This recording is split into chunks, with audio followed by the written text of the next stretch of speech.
Auditorio de Telefórmula, que en estos momentos se enlaza con los trabajos de esta emisión. Agradezco que nos sigan a través de la radio y, por supuesto, nuestras plataformas de internet. Ya estamos aquí estrenando estudios con enorme emoción y orgullo. Los saludo y los saludo con, como le digo, desde estas nuevas instalaciones, con un renovado ánimo por llevarle a usted la mejor información todos los días. Fíjese que tiemblan los mercados, aunque a lo largo del día empezaron a adaptar ciertos patrones de calma. Fíjese, las bolsas europeas perdieron 3,51 allá en Madrid, en Alemania 3%, el K40 de París 2,90. En este caso, en América del Norte, el Dow Jones perdió 0,28. En el caso de la Bolsa Mexicana de Valores, tuvo tiempo de recuperarse, se fue 0,41 arriba. Lo que está sufriendo es el mercado de cambios, 19,35 se vendió el día de hoy el dólar después de unas espléndidas semanas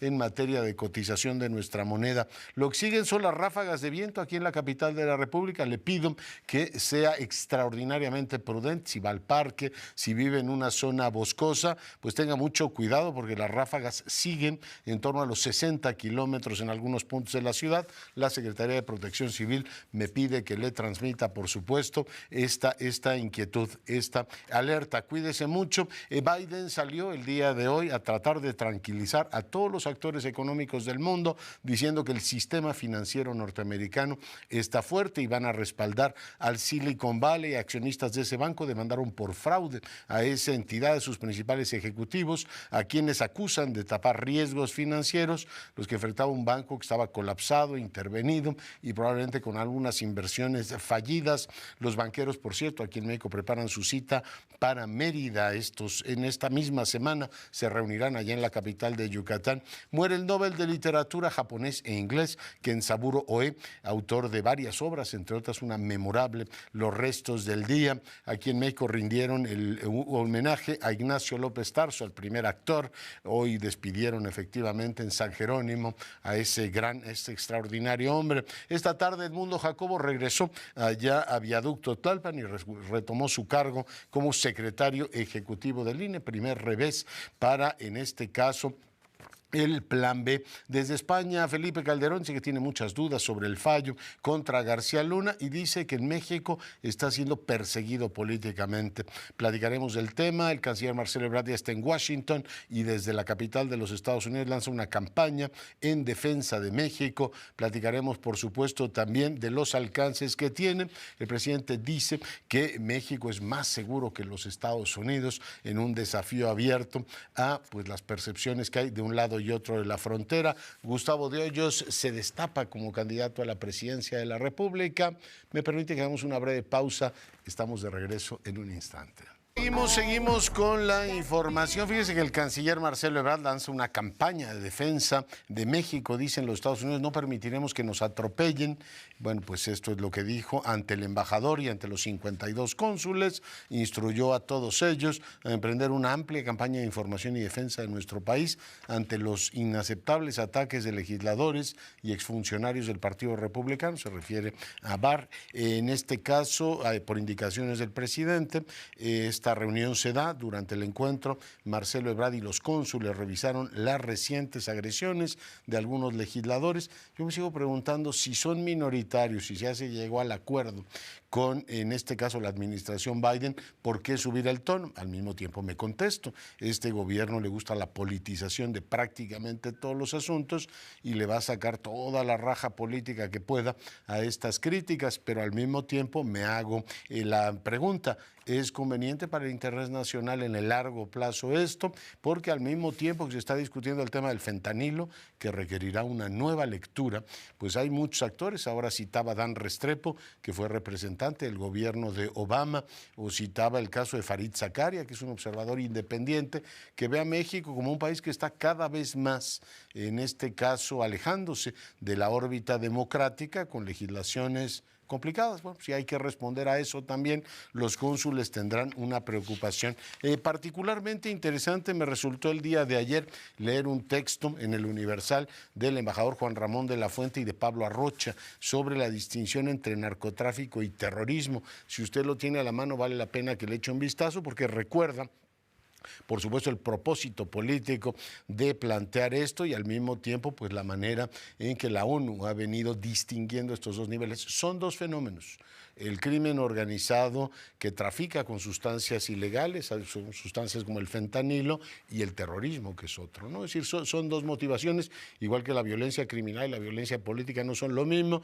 Muy interesante el texto, pues, de la Fuente y Arrocha, publicado ayer en el Universal. Pero bueno, en ese debate, pues inevitablemente salen los cónsules, les preguntarán, oiga, y sobre este tema, ¿qué nos dice, señor cónsul? No es simplemente decir, vamos a decir en los programas, espacios o artículos de opinión solo la parte que al interés convenga, al interés mexicano convenga o al interés del gobierno resulte conveniente. En fin, ahí traemos una pequeña bronca que habrá que trabajar, creo yo, con criterios de Estado. Veremos cómo se despliega este esfuerzo de un nuevo relato, de una nueva narrativa mexicana. Doy ahora la más cordial bienvenida y no sé cuánto le agradezco que converse con nosotros Ernesto Cordero. Él fue secretario de Hacienda, entre otras importantes posiciones que ha tenido a lo largo de su vida pública. Ernesto, bienvenido. Hola, Leonardo, gusto de saludarte. Oye, pues pedirte, con la experiencia que tienes y con la perspectiva que dan los años, ¿cómo ves la situación de este banco del Silicon Valley? ¿Cómo no repetir los mismos errores que ocurrieron en la crisis del 2008? Es decir, cada crisis nos deja un efecto devastador, pero también muchas lecciones, Ernesto. Sin duda, Leonardo, y cuando pareciera que estas cosas no van a volver a suceder, pues suceden, ¿no? Lo cual nos indica que hay que tener siempre las antenas muy bien levantadas. Esta crisis se genera, o digamos la crisis de este banco, porque no es una crisis del sistema bancario, son los problemas de un par de bancos, porque parte de sus activos que tienen su balance pierden valor, y al perder valor, bueno, pues genera una pérdida en las posiciones del banco. De alguna manera tiene que subsanarla, la gente se entera, va y saca sus depósitos de este banco. Lo mismo sucedió en el 2008, pero ahí fue diferente. Los activos perdieron valor porque eran activos chatarra, déjame ponerlo de esa manera.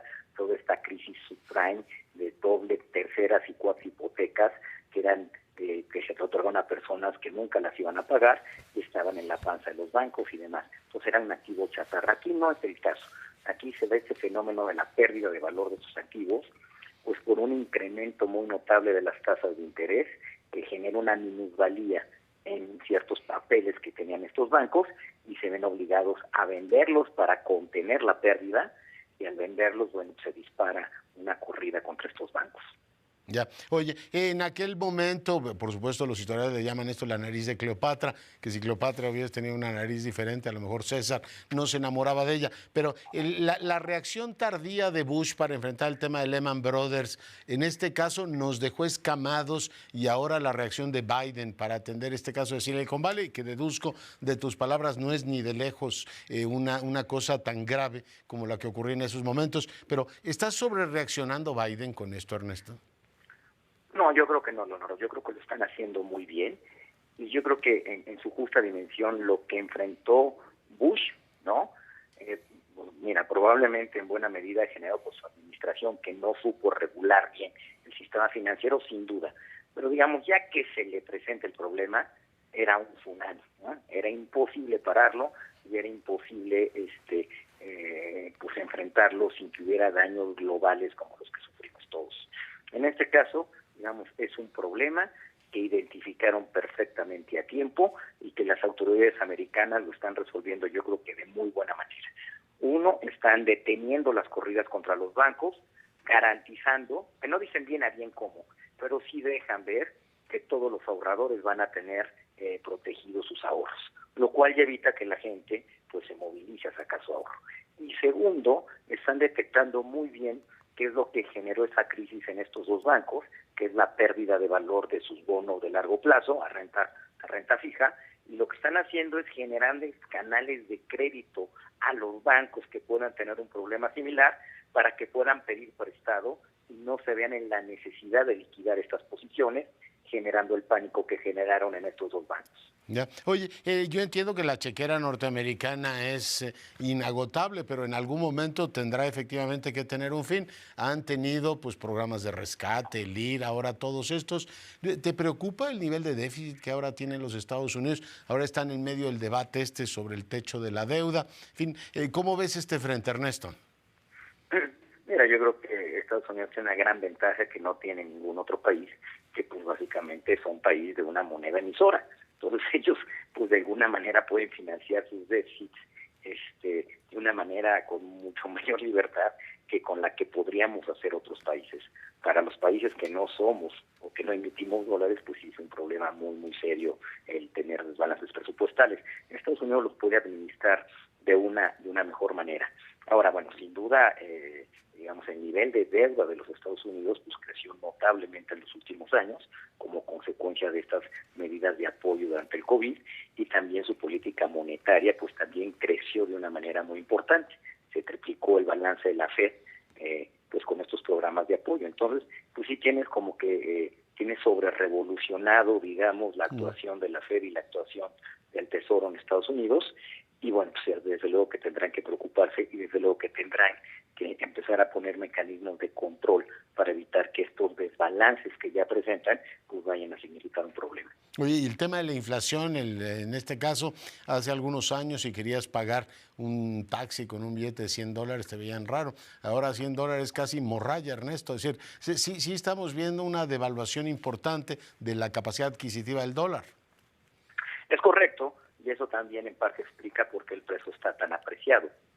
Imagínate que se triplicó la cantidad de dólares en circulación, déjame ponerlo de esa manera, en los últimos años. Entonces, pues evidentemente si hay tres veces más dólares en circulación, pues cada dólar vale menos, ¿no? Que eso es un poco lo que está pasando y el problema inflacionario que están enfrentando en Estados Unidos. Ahora, frente a esta crisis, pues sí va a haber un momento interesante que va a tener que tomar la Fed, una decisión interesante que va a tener que tomar la Fed. Si bien la inflación pues no estaba cediendo al ritmo que les gustaba, pues sí había algunos que mencionaban que habría un incremento de 50 puntos base en la próxima reunión de la Fed. Pero eso ya no se ve que vaya a suceder. Pues ¿por qué? Pues porque en la medida que tú incrementes la tasa de interés, el problema que se presentó en el banco de Silicon Valley, pues se puede presentar en muchos otros bancos. Entonces, pues tú no quieres eso. Entonces, ahora tienes un problema porque quieres combatir la inflación, pero no quieres que eso represente la quiebra del sistema bancario. Entonces, sí, el combate a la inflación, pues sí va a asumir que va a tener que disminuir la velocidad a la cual se venía enfrentando. Hay tanto... Entonces, bueno, pues sí es un reto mucho más complicado que el que tenía la Fed hace tan solo 4 días, ¿no? Oye, hay tanto dinero que han incrementado de una manera descomunal las remesas. A lo largo del siglo hemos tenido un esfuerzo de los dos gobiernos, el mexicano y el norteamericano, por transparentar y también por formalizar el envío de remesas. Ahora tenemos montos enormes. A ti te tocó en tu administración trabajar efectivamente, por ejemplo, en mecanismos antilavado de dinero. Digamos, monto inusual, este monto histórico que tenemos de remesas, es un asunto, digamos, temporal por la gran cantidad de liquidez que introdujo el gobierno norteamericano a su economía, a los trabajadores, o es algo, Ernesto, que desde tu punto de vista es más estructural y llegó para quedarse? Mira, yo creo que es un fenómeno que merece un mejor estudio que el que le hemos dado, ¿no? Y bueno, ahí nos incluimos todos, porque el fenómeno que está pasando, bueno, en buena medida, la explicación inicial era eso. Ante pues, los cheques de $1,000 firmados por el presidente Trump en el correo, pues parte de eso nos llegó aquí, ¿no? Pero bueno, esa explicación también tiene muchos desafíos. Uno, pues esos cheques nomás fueron una vez, y sin embargo las remesas siguen creciendo, y siguen creciendo a un ritmo exponencial difícilmente de explicar, ¿no? Tienes otro fenómeno muy importante. México es el único país, ¿no?, al cual se le presenta este fenómeno. No se presenta en El Salvador, no se presenta en Honduras, no se presenta en países que también son expulsores de población hacia los Estados Unidos. Nada más en México se está presentando este caso. Entonces yo creo que sí amerita un estudio más detallado que hemos tenido hasta ahorita. Fíjate, yo sin querer presuponer nada, pero estaba leyendo un dato donde las ganancias de la delincuencia organizada por el tráfico de personas están a punto de superar las ganancias derivadas del tráfico de sustancias ilegales y estupefacientes. Lo cual, pues sí, nos implica que en el negocio del tráfico de personas, pues hay delincuencia organizada que están haciendo mucho dinero, y bueno, pues esas personas que ellos están moviendo y que están introduciendo a Estados Unidos, bueno, pues tienen acceso a mandar remesas a distintas partes del país. Entonces yo creo que no podemos ni asegurar, pero tampoco negar que probablemente muchas de estas remesas tengan su origen en la delincuencia organizada. No, tenemos el mandato de estudiar más a fondo el problema. Sin duda alguna, no, yo creo que nos vamos a llevar una sorpresa de lo que se puede encontrar en esa cantidad de dinero, que te repito, no hay una explicación económica estructural a esto, tiene un crecimiento exponencial, ¿no? Aun cuando la economía estadounidense está desacelerándose, pues las remesas siguen, crece y crece, ¿no? Sí, a niveles absolutamente impactantes. Ernesto, pues muy agradecido contigo por la entrevista. Gracias, Leonardo. Hasta luego, un abrazo. Un abrazo, Ernesto Cordero, y para fortuna nuestra, conversando con usted. Dice que Canaero, igual que Aeroméxico y Volaris, se posicionan por el tema del cabotaje. Dicen que es interesante porque habían dejado el peso de la argumentación en manos del sindicato de ASPA. Después ASPA entró a conflictos de otro tipo, no necesariamente van juntos los temas con la propia empresa, con Aeroméxico, pero ahora salen las empresas a decir que el cabotaje incrementará el precio de los boletos de avión, podría hacer quebrar empresas, desconectar ciudades, generar desempleo y afectar la recaudación de impuestos. Esta es la postura que tiene en este caso la Cámara. Y bueno, pues dice que carece de sustento legal, análisis de prácticas internacionales la propuesta. Veremos en qué termina esto. Hay cierta ironía porque te dicen incrementará el precio de los boletos de avión. No sé si usted le ha revisado cómo están los precios de los boletos de avión en estos tiempos. Dice, bueno, si todavía tienen que aumentar, Dios guarde la hora, porque ciertamente han subido muchísimo en estos tiempos, y las quejas por las prácticas de algunas de las empresas de que, si tu boleto lo cambias, entonces te cobro más. En fin, hay una molestia ahí fuerte. En cualquier caso, yo creo que sigue siendo correcta la tesis. El cabotaje no es una buena idea para México, a pesar de que hay prácticas profundamente abusivas de las, en este caso, empresas aéreas, y unos precios. En ese punto tiene razón el presidente. Lo que no creo es que abriendo los cielos se solucione el tema, sino con una buena regulación y quizá con más competencia, ¿no? Con mayor capacidad. En cualquier caso, ahí está la postura abierta. El cabotaje incrementará, dice Canaero, el precio de los boletos, quebrar empresas, desconectar ciudades, generar desempleo y, en última instancia, afectar la recaudación de impuestos. Andrea Meraz, te saludo. Muy buenas noches, doctor. Pues ya hace unos minutos concluyó la sesión extraordinaria del Instituto Nacional Electoral, donde ya se da por visto bueno la reintegración de Edmundo Jacobo Molina como secretario del Consejo General del Instituto. Todavía no queda muy claro cuáles van a ser las opciones que tendrá, porque recordemos que todavía está pendiente en ejecutarse el plan B, y justo será el próximo jueves cuando el comité que defina cómo se va a reestructurar el Instituto Nacional Electoral pues empiece a hacer ese trabajo. ¿Qué fue lo que pasó durante la sesión extraordinaria que duró poco menos de 2 horas, doctor? Pues en principio platicarle que fue recibido con aplausos, abrazos por parte de los presentes, los representantes de los partidos políticos, algunos, claro. Hasta un beso le dieron, Andrea. Pues sí, doctora, hasta algunos sí les dieron abrazo, a otros no. Lo que sí, hubo varios aplausos aquí en este Consejo General. Dice Lorenzo Córdoba que se hizo un acto de justicia porque se restituye en funciones a un funcionario probo, honesto y comprometido. Edmundo Jacobo, por su parte, asegura que quebrantar abiertamente las disposiciones constitucionales o simular la vigencia de las mismas nos acerca peligrosamente a la ley del más fuerte. ¿Quiénes no estuvieron de acuerdo en estas disposiciones, doctor? Pues los de Morena. El representante de este grupo político ante el Instituto Nacional Electoral aseguró que es una victoria pírrica porque, contrario a lo que se ha planteado en la reforma electoral que ellos dicen, pues solamente se quiere vender que la gente pues defiende a los privilegios y se mantendrán justamente este tema. Por su parte, el representante del PRD ante el INE. Ángel Ávila dice que estarán convencidos de que se ganó la primera batalla, pero no la guerra, los embates van a continuar. Y bueno, aquí los grupos políticos ya sabemos se dividen y será el próximo pues round será en fechas futuras, pero sobre todo la más importante, doctor, la del jueves, cuando quede establecido el plan de trabajo que tendrá el Comité de Transición de la Reforma Electoral, del plan B, doctor. Muy bien, bueno, pues muchas gracias, Andrea.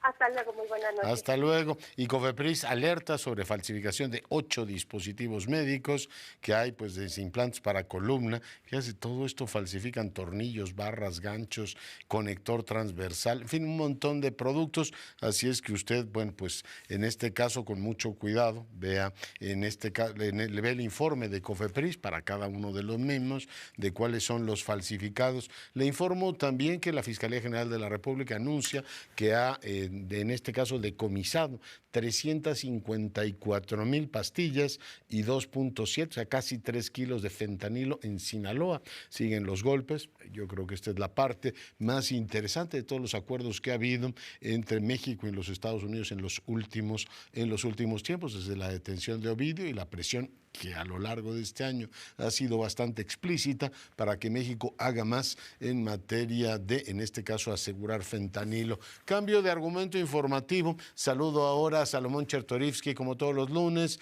Mi querido Salomón, ¿cómo estás? Hola, estimado Leonardo, te saludo con enorme gusto, como siempre, a ti y al auditorio. ¿Qué tema ponemos sobre la mesa, Salomón?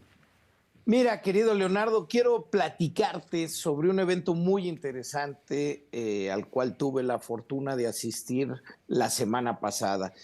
Tú seguramente has escuchado de este esfuerzo global que se llama Concordia, que lo iniciaron a través de invitar a muchos jefes de Estado, ex jefes de Estado, muchos funcionarios de gobierno, muchos líderes de organizaciones de la sociedad civil, líderes de empresa, academia, para tratar de hacer propuestas, como ellos dicen, intersectores, para poder poner las manos en la acción de lo que requieren los sectores. Y se hacen muchas reuniones regionales. Cada año se realiza un Summit of the Americas o Americas Summit. Esta ocasión y durante los siguientes 2 años, quien es el socio local, quien va a ser el encargado de armar los programas junto con Concordia, fue la Universidad de Miami. Y fíjate que me invitaron, hay múltiples temas, son además muy dinámicas la forma en la que han estado presentando los temas de diferentes políticas públicas de salud, de economía, de innovación, de energía, de democracia y un largo etcétera. A mí me invitaron, Leonardo, para participar en un panel sobre migración y refugio hemisférico. Fue muy interesante porque condujo el panel el ex embajador Green, quien es el presidente del Woodrow Wilson Center en Washington. Estuvo también la subsecretaria de Asuntos Migratorios del Departamento de Estado de los Estados Unidos, la embajadora Noyes, y estuvo un profesor de la Universidad de Miami, que antes estuvo muchos años en Princeton, un cubano-americano que se ha dedicado toda su vida al estudio de los fenómenos migratorios. Y déjame decirte que la conversación fluyó muy interesante, primero en el sentido de entender y diagnosticar de manera muy puntual no solo las causas, sino los tipos migratorios. Cuando uno solía hablar de migración, pues realmente de lo que se trataba era un país origen y un país destino, normalmente sur-norte, en donde los flujos así se iban dando. Hoy en día el fenómeno migratorio se ha, digámoslo así, complicado muchísimo más. El caso específico de México, somos un país de origen, somos un país de destino, somos un país de tránsito, somos un país de asilo, somos un país de refugiados, somos un país de regreso y un largo etcétera. Y cada uno de estos fenómenos que están hoy con nosotros se tienen que estudiar y se tiene que proponer política pública diferenciada a partir del entendimiento del fenómeno y del entendimiento de las causas que lo generan, porque no es lo mismo cada uno de los momentos, no es lo mismo lo que hay hoy en materia de desplazamiento en Venezuela de lo que está sucediendo en Ucrania. No es lo mismo lo que sucedió en Siria de lo que pasa en Centroamérica. Y entender ello es fundamental. Regreso al caso específico de México, en donde a lo largo de muchos años lo que fue México es un país de origen. La mayor parte de nuestra migración eran mexicanos que iban a buscar a los Estados Unidos una mejor oportunidad que no la tenían en nuestro país. Y así fue, Leonardo, hasta el pico en el año 2007, en donde pues esta fue la tendencia mayor. A partir de 2008 y hasta el año 2018, como lo ha documentado y lo ha hablado muy bien Tonatiuh Guillén, nuestra más importante autoridad en el tema. Autoridad en el tema, se niveló, digámoslo así, el fenómeno disminuyó de manera verdaderamente importante, pero en esos años iniciaron las migraciones muy importantes de Centroamérica, claro, si le sumamos Haití, Venezuela y un largo etcétera. A partir del 2019, Leonardo, los flujos migratorios de nuestro país regresaron a tratar de al cruce de la frontera norte. Tan es así que en el año 2022 tenemos casi 860,000 mexicanos detenidos por la patrulla fronteriza norteamericana. Bueno, el tema es hacia dónde y cómo en el hemisferio para poder abordar estos temas. Hay muchas cosas que a nivel nacional se tienen que hacer, las migraciones, por supuesto, los países de origen tienen que trabajar en la calidad de vida de sus habitantes, en los sistemas de protección social, en sus economías y la inversión y un largo etcétera. Los países de destino, Leonardo, pues tienen que ser generosos. Todos los países del mundo que han recibido migración, sin excepción, se han visto beneficiados a lo largo del tiempo por estos flujos migratorios, si se saben aprovechar, si se les da un espacio realmente para estar, o países de tránsito, en donde los derechos humanos y la seguridad resulta fundamental. Entender esto, Leonardo, y además entenderlo en una conceptualización realmente global, con una gobernanza regional, en donde tenemos que entender que no es la decisión de Estados Unidos o de Centroamérica o de México, que si no nos coordinamos, si trabajamos al unísono en la política pública de cada uno de estos fenómenos, no va a ser un fenómeno que podamos conducir de manera adecuada y del cual podamos aprovechar los beneficios que sí puede haber, Leonardo. Perdóname. No, muy interesante todo lo que me dices. Te retengo un minutito más para preguntarte por una cosa bastante más mundana y cercana, que es la encuesta que publica Reforma. ¿Cómo están tus tiempos? ¿Cuándo empiezas efectivamente pues a desplegar? Ahora estás como diputado federal, pero ya te midieron como precandidato a la jefatura de gobierno de la ciudad. Salomón. Leonardo, gracias. Pues vamos viendo. Yo lo que te puedo decir, le puedo decir al auditorio, hay en la Ciudad de México un movimiento que crece, un movimiento lleno de jóvenes y mujeres y hombres talentosos que nos hemos dedicado a construir una nueva alternativa para la ciudad. Pensar en la Ciudad de México, que sí es posible entrarle de lleno y con seriedad a los temas. Y como parte de ese colectivo, Leonardo, llegado el momento, yo jugaré el papel que nos toca. Esto apenas comienza, en 16 meses se va a construir un fenómeno. Yo no tengo duda, creo que no lo puedo decir así en radio en este momento, pero yo no tengo duda, y en Telenacional, pero Movimiento Ciudadano ganará la Ciudad de México en el 2024 y espero la próxima.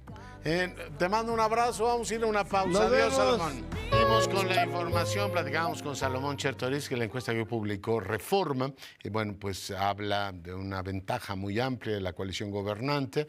Hace pues distintos careos. Omar García Harfuch es el que mejor ubicado está, después está la delegada, bueno, alcaldesa en Iztapalapa, Clara Brugada, después viene Ricardo Monreal, miren hasta Lázaro Cárdenas Batel, interesante en este caso pues ver el desempeño. García Harfuch ganaría con 45%, Xóchitl Gálvez 33%, miden además de Xóchitl Gálvez a Santiago Taboada, más o menos están en la misma banda, 31-33, Salomón Chertorivsky en todos los careos aparece entre 5 y 7 puntos, les iría mejor si fuera Ricardo Monreal, Xóchitl Gálvez iría 35, Monreal 39 y Chertorivsky 7. Bueno, pues en ese escenario, por supuesto, están en zona de competencia. En el caso de que fueran García Harfuch y Xóchitl Gálvez, estamos hablando de 12 puntos de diferencia entre uno, pero como decía Salomón y como es evidente, pues estamos todavía muy, muy lejos de que esto se decida. Veremos si los candidatos llegan, si hay coaliciones o no. En fin, todavía hay mucho trecho por recorrer. María Marván, doctora, muy buenas noches. Muy buenas noches, Leonardo. Buenas noches a ti y al auditorio. ¿Qué tema abordamos hoy, María? Mira, yo creo que vale la pena regresar sobre el tema del espionaje político y la diferencia que se trató de hacer el viernes pasado en la conferencia matutina del presidente, estableciendo que hay una diferencia esencial entre las labores de inteligencia y las de espionaje. Para poder dar un poco el contexto, vale la pena que nuestro auditorio recuerde que la participación de la reportera Nayeli Roldán surge a partir de la investigación que hace Artículo 19 con las filtraciones Guacamaya, en donde se comprueba, o sea, no son especulaciones, en donde se comprueba que el ejército ha espiado a Raimundo Ramos, defensor de derechos humanos en Tamaulipas, en este sexenio. No hablemos del pasado, donde también ha habido espionaje a través del programa que ahora todos conocemos, por lo menos de nombre, no que lo hayamos usado y esperemos que tampoco padecido, Pegasus. Me preocupa mucho que se establezca la diferencia entre labores de inteligencia y labores de espionaje, suponiendo que las labores de inteligencia son buenas cuando las hacen los buenos y el espionaje es malo cuando los hacen los malos. Parece un juego de palabras, pero sabes que no lo es. Sí hay diferencia entre las labores de inteligencia y el espionaje. Las labores de inteligencia pueden recurrir a espionaje o no y organizan información de manera sistemática que es pública, que es conocida, con fuentes de información que pueden no serlo y haberlo obtenido a través de espionaje. La diferencia fundamental en un país democrático es que el espionaje tiene que estar justificado y permitido por la decisión de un juez. Claro. Ahí está donde la diferencia entre el buen espionaje y el mal espionaje. Y me permites agregar algo, doctora, también el control legislativo, que en el caso de México hay una comisión bicameral. Los funcionarios, ya no sé si es CNI o CMI, que ahora me entero que hay también un centro militar de inteligencia, deberían estar en condiciones de decirle a los legisladores por qué siguen y por qué intervienen las conversaciones del señor Ramos o de Perico, el de los palotes, María. Exactamente. La diferencia es la legalidad o la ilegalidad, y en el sistema de legalidad debe de estar controlada por el Poder Judicial primero para dar permiso y por el Poder Legislativo para poder dar cuenta de ella. Esa es la diferencia. Y además, justamente ahora que mencionas el Centro Militar de Inteligencia, pues también allí tendría que haber un mínimo de transparencia. No soy inocente, entiendo que las labores de inteligencia requieren de cierta secrecía y cierto sigilo, pero no sobre la existencia misma de un centro de inteligencia. Es decir, Ahora nos enteramos que el Centro Militar de Inteligencia está en el campo militar número 1, pero estructuralmente no depende de Sedena y no sabemos de quién dependa, de dónde está obteniendo recursos, cuántos recursos obtiene y cómo rinde cuentas sobre esos recursos. Esa transparencia presupuestaria sí tendría que tenerla y sí es necesaria aún en una institución de inteligencia. Entonces, creo que sí tenemos que hacer la distinción entre el mal espionaje, en donde no hay ningún control ni del Poder Judicial ni del Poder Legislativo, y todavía peor, que se niega o se disimula desde el Poder Ejecutivo. Eso es propio de gobiernos autoritarios y no de gobiernos democráticos. Sí, no, tienes toda la razón. A mí me sigue resultando, en este caso, oscuro el tema del CMI. No sabía que había una ley que tampoco lo reglamentara, como si existe una ley para reglamentar el CNI.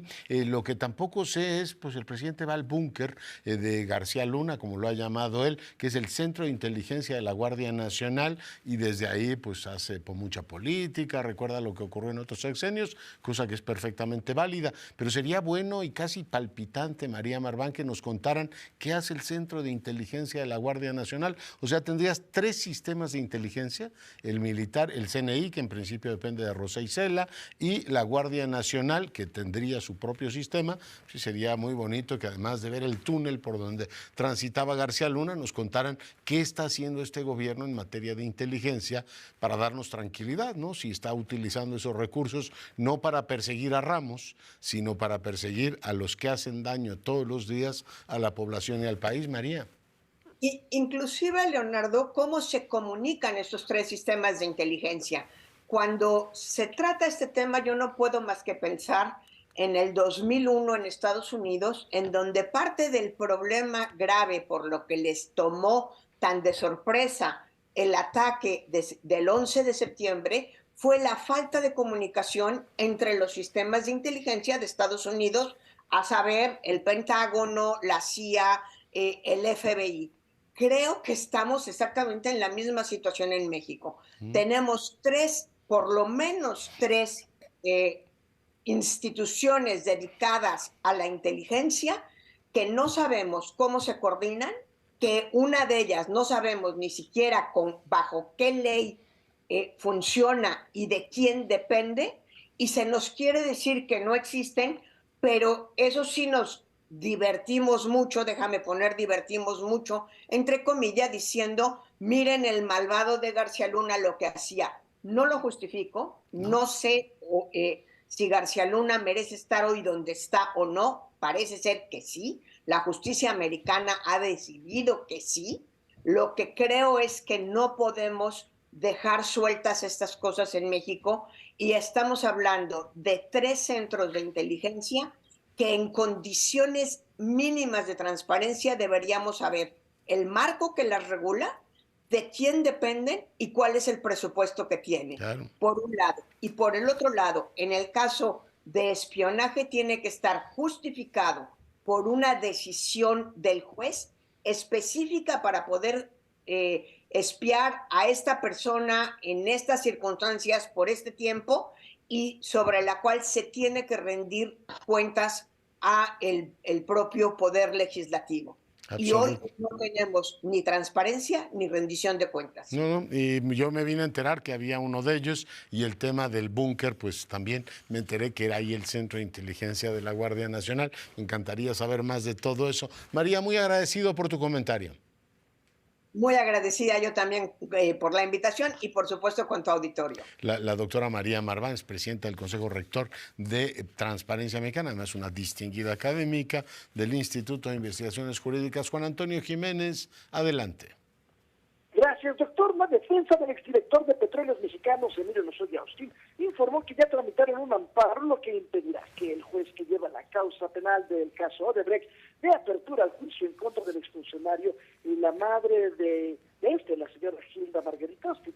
Miguel Ontiveros Alonso, abogado del exfuncionario, dijo que la finalidad es de que se determine la calidad de las víctimas, la calidad de las personas ofendidas, por lo que se busca proceder a la reparación del daño integral y que se ingrese a la cuenta de vida para evitar algún conflicto. Este lunes continúa la audiencia intermedia contra el exfuncionario y madre acusados de operaciones con recursos de procedencia ilícita, cohecho y asociación delictuosa, y se prevé que, bueno, pues esto pueda tardar todavía muchas horas más, doctor, porque iniciaron a las 2 de la tarde, ya van a dar las 9 de la noche y todavía no se ve para cuándo. Y es que hay que recordar que el viernes fue suspendida la audiencia luego de que no se llegara a un acuerdo para la reparación del daño. El litigante dijo que Emilio Lozoya se mantiene en la postura de hacer una reparación del daño y alcanzar el criterio de oportunidad en el caso Odebrecht, y también llegar a un acuerdo para tratar la acusación de los agromontejonados, y debido a este punto de firmar un acuerdo reparatorio, pero de última hora, pues a fin de cuentas ya estaban a punto de estampar la rúbrica, pero no se hizo, y ahorita están en el estilo y afloja, doctor. No sabemos para cuándo vaya a terminar esta audiencia, que ya lleva pues desde las 2 de la tarde, 7 horas prácticamente. Vaya. Doctor. Muy bien, pues gracias por el reporte. Gracias, buenas noches. Y hoy empezaron en el legislativo a hacer la evaluación de la idoneidad de los aspirantes a consejeros del Instituto Nacional Electoral. Vamos ahora a Michoacán. Marcos Morales, adelante. Hola, ¿qué tal, doctor? Muy buenas noches. Un gusto poder saludarle en esta ocasión para informarle que en Michoacán, en Morelia, pasado sábado de la madrugada, delincuentes incendiaron 3 bares ubicados en la zona de Altozano, una de las de mayor plusvalía en la capital michoacana. Según los primeros reportes, fueron al menos 5 encapuchados, quienes usando bombas molotov incendiaron los establecimientos y posteriormente se dieron a la fuga a bordo de un vehículo de color rojo. Los bares incendiados son el Vertical, el que presentó mayores daños, así como el MIN y también LUG. Aún había personas cuando comenzaron estos ataques, las cuales por fortuna resultaron ilesas. Ya este lunes el gobernador del estado informó que no se han presentado denuncias por parte de los dueños de los establecimientos, por lo cual los invitó a acudir ante la Fiscalía, y es que muy probablemente se dará parte a la Fiscalía General de la República por temas que se pueden considerar incluso como terrorismo. Hasta el momento no hay reporte de personas detenidas. Doctor, es la información desde Michoacán. Muchas gracias. Y vamos ahora con la información, bueno, más bien ahora ya el análisis con Óscar Aguilar. Él es un analista político, experto en temas de la Iglesia. Mi querido Óscar, 10 años de papado del Papa Francisco. Querido Leonardo, un saludo a ti del auditorio. Pues así es. El mismo Papa dijo, parece o se siente como si fuera ayer. Y en 10 años, Leonardo, pues el Papa Francisco ha corregido y yo diría que a cierto punto restaurado el prestigio muy desgastado y perdido allá en el lejano 2013, cuando no hay que olvidar que la Iglesia está en una profunda crisis de legitimidad, de credibilidad, de grillas internas, la renuncia de Benedicto XVI, y llega este Papa del fin del mundo, que con un estilo abierto, directo, transparente, con una fuerte solidaridad con los más vulnerables, con los más pobres, empieza, digamos, a recuperar el timón de la Iglesia, ¿no? Le ha costado trabajo, Leonardo, le ha costado enfrentar muchas inercias, muchas reacciones conservadoras, inclusive en los lugares del primer mundo, y pues tenemos un Papa de 86 años, Leonardo, que todavía tiene la energía para seguir recorriendo el mundo. Ha visitado 59 países en sus 10 años de pontificado, y los logros más relevantes o los puntos altos de su pontificado están en esto que comentaba anteriormente, ¿no? El énfasis en la periferia, en los vulnerables, en los migrantes, en las personas de la tercera edad, en que la Iglesia tiene que enfocarse a trabajar en estos grandes grupos de población, ya no en Europa, ya no en los debates con teológicos abstractos que alejan a la Iglesia de la gente, ¿no? El epicentro del catolicismo ya no está en Europa, está en la periferia, como él mismo lo ha dicho, y en este sentido, pues esta necesidad de adaptar la Iglesia a los tiempos más modernos, ¿no? Su famosa frase, ¿quién soy yo para juzgar a los homosexuales?, su apertura para la comunión a los divorciados, la condena a las legislaciones que criminalizan las uniones civiles de personas del mismo sexo, pues le han generado reacciones muy fuertes, y él, sin cambiar oficialmente la doctrina de la Iglesia, se ha mantenido. Y otra cosa muy importante, Leonardo, por primera vez en la historia del pontificado, una encíclica dedicada al medio ambiente, a advertir los riesgos y las consecuencias del cambio climático. Laudato, sí. Oye, ha sido un papa, digo, los anteriores también escribieron encíclicas notables, pero esa que tú dices y la que escribió sobre política, a mí me parece que no la han revisado apropiadamente o no se le ha dado el gramaje que la reflexión papal tiene, mi querido Óscar. Pues así es, Leonardo, así es. Su crítica al capitalismo, digamos, muy dura. Yo creo que ni los marxistas más ortodoxos en este nuevo milenio le hubieran hecho. Él critica de raíz el sistema capitalista, pero además, digamos, no es que abogue por un socialismo, un comunismo, como se ve en los sectores conservadores norteamericanos en particular, pero llama la atención del origen de los problemas, de estas desigualdades, de esta anestesia social, como él le llama, de esta gran indiferencia, ¿no? Entonces, y la política como un Leonardo, ejercicio de escuchar al otro para entendernos y no solo vociferar y pontificar, nunca mejor dicho, mi querido Óscar. Así es, Leonardo, ¿no? Su defensa de la democracia, su crítica al populismo, que parece que por acá pasó completamente desapercibida, ¿verdad? Han sido los puntos relevantes de este pontificado. Y un punto que siempre me gusta resaltar, Leonardo, él ha designado a 83 cardenales de los 132 del actual colegio cardenalicio. Hay que recordarle a la audiencia que para elegir papa se requieren 2/3 partes más uno.